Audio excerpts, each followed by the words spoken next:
जय जिजाऊ, जय शिवराय. मत माझं, प्रतिक्रिया तुमची यामध्ये आपलं सहर्ष स्वागत.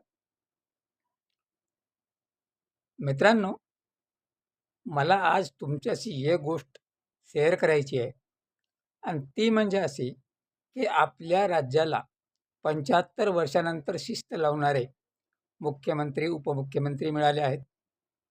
पण त्या अगोदर यांनी स्वतःकडील 70-72 हजार रुपये जो घोटाळ्याचे आहेत, ते अगोदर भरावे आणि नंतर राज्याला शिस्त लावावी.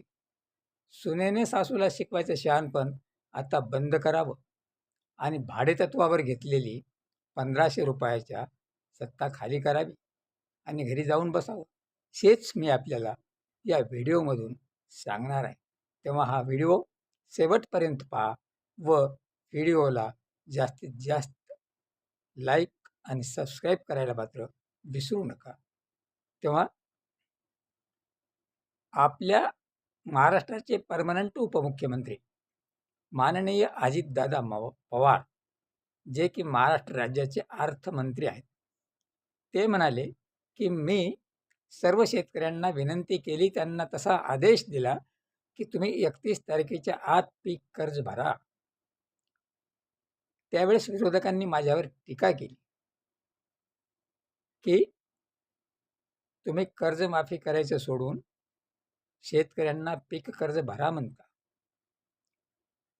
त्यावेळेस मी राज्याला शिस्त लावण्यासाठी हे आवाहन केलं. आमच्या जाहीरनाम्यामध्ये कर्जमाफी हा मुद्दा होता, पण माझ्या भाषणामध्ये मी एकाही वेळी कर्जमाफीचा उच्चार केलेला नाही. वेळ पडली तर तुम्ही माझी सगळी भाषणं काढून पाहू शकता. आणि राहिला विषय जाहीरनाम्याचा, तर त्यावर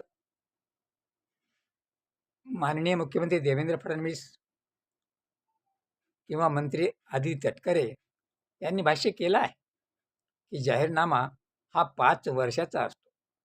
5 वर्षामध्ये सरतेशेवटी ह्या गोष्टी होऊ शकतात. त्यानंतर यांचे वादग्रस्त असणारे कृषी मंत्री कोकाटे साहेब सुद्धा म्हणतात की कर्जमाफी केल्यानंतर शे यांच्या लेकरांचे लग्न साखरपुडे जोमात करतात. तेव्हा या सरकारचं डोकं ठिकाणावर आहे काय, असे अनेक प्रश्न पडतात. आणि विरोधकांचा सूर जो आहे